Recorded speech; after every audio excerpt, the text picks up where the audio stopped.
आप सभी को चतुर्थ नवरात्रि की हार्दिक शुभकामनाएं। माँ कुष्मांडा आप सबकी मनोकामनाएं पूर्ण करें। मैं आपको चतुर्थ नवरात्रि के अवसर पर दुर्गा सप्तशती का चतुर्थ पाठ सुनाती हूँ। ध्यान से सुनिए। ऋषि कहते हैं, अत्यंत पराक्रमी दुरात्मा महिषासुर तथा उसकी दैत्य सेना के देवी के हाथ से मारे जाने पर इंद्र आदि देवता प्रणाम के लिए गर्दन तथा कंधे झुकाकर उन भगवती दुर्गा की उत्तम वचनों द्वारा स्तुति करने लगे। उस समय उनके सुंदर अंगों में अत्यंत हर्ष के कारण रोमांच हो आया था।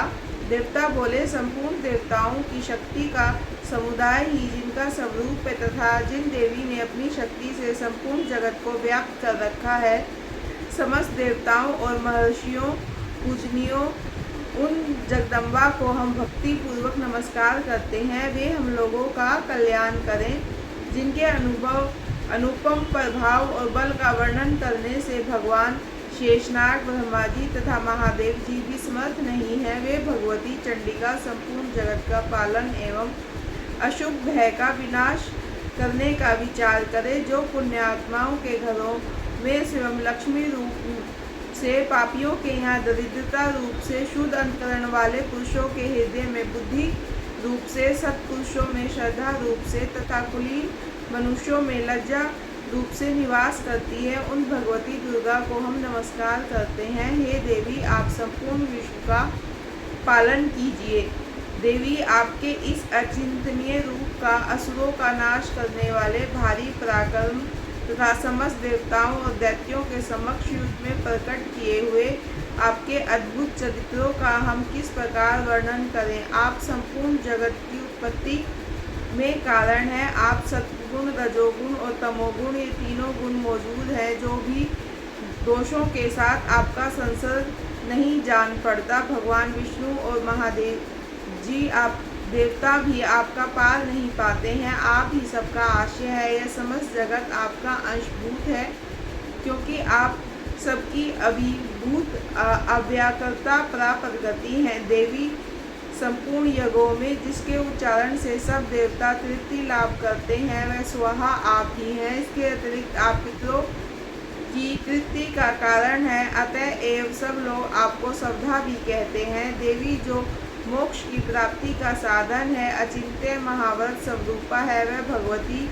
आप ही हैं। समस्त दोषों से रहित जितेंद्रिय तत्व ही सार वस्तु मानने वाले तथा मोक्ष की अभिलाषा रखने वाले मुनिजन जिसका अभ्यास करते हैं, वह भगवती पराविद्या आप ही हैं।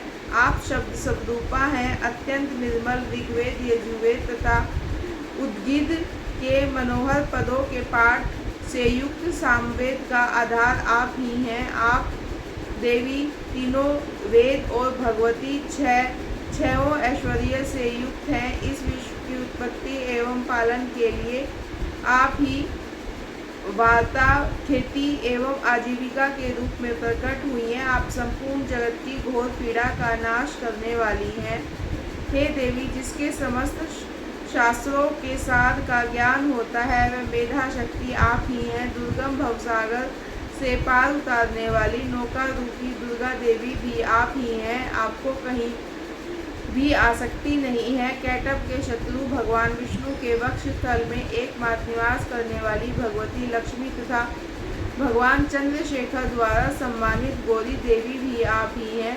आपका मुख मंद मुस्कान से सुशोभित निर्मल पूर्ण चंद्रमा के बिंब का अनुकरण करने वाला तथा उत्तम स्वर्ण मनोहर कांति से कमनीय है, तो भी उसे देखकर महिषासुर क्रोध हुआ और सहसा उसने उस पर प्रहार कर दिया। यह बड़े आश्चर्य की बात है। हे देवी, वही मुख जब क्रोध से युक्त होने पर उदय काल के चंद्रमा की भांति लाल और तनी हुई बोहों के कारण विकराल हो उठा, तब उसे देखकर जो महिषासुर के प्राण तुरंत नहीं निकल गए थे, यह उससे भी बढ़कर आश्चर्य की बात है, क्योंकि क्रोध में भरे हुए यमराज को देखकर भला कौन जीवित रह सकता है।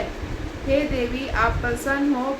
परमात्मा स्वरूप आपके प्रसन्न होने पर जगत का अभ्युदय होता है और क्रोध में भर जाने पर आप तत्काल ही कितने कुलों का सर्वनाश कर डालती हैं।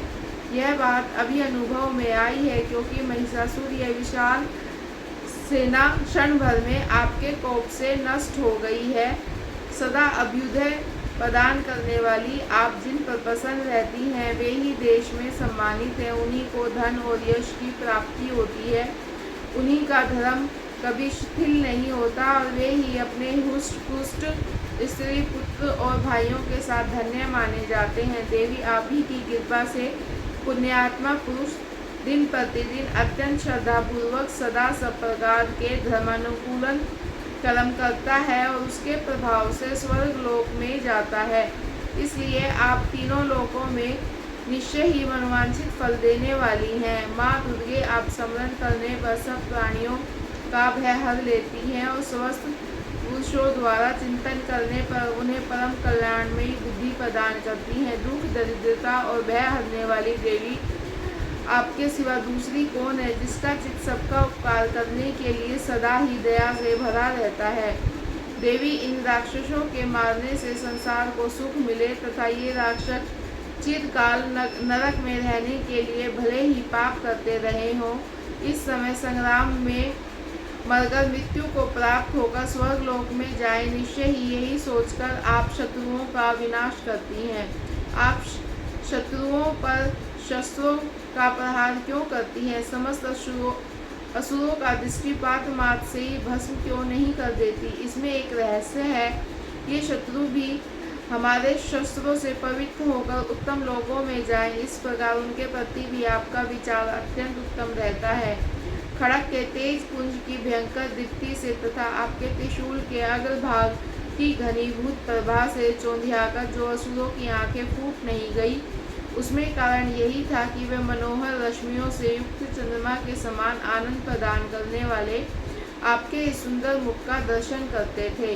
देवी, आपका शील दुराचारियों के बुरे बर्तावों को दूर करने वाला है। साथ ही यह रूप ऐसा है जो कभी चिंतन में नहीं आ सकता और जिसकी कभी तुलना नहीं की जा सकती, तथा आपका बल और पराक्रम तो उन दैत्यों का भी नाश करने वाला है जो कभी देवताओं के पराक्रम को भी नष्ट कर चुके थे। इस प्रकार आप शत्रुओं पर भी आपने अपनी दया दृष्टि प्रकट की है। वरदायिनी देवी, आपके इस पराक्रम की किसी के साथ तुलना नहीं हो सकती है तथा शत्रुओं के भय देने वाला एवं अत्यंत मनोहर ऐसा रूप भी आपके सिवा और नहीं है। हृदय में कृपा और युद्ध में निष्ठुरता, यह तीनों बातें केवल आप में ही दिखाई देती हैं। हे माता, आपने शत्रुओं का नाश करके समस्त त्रिलोकी की रक्षा की है।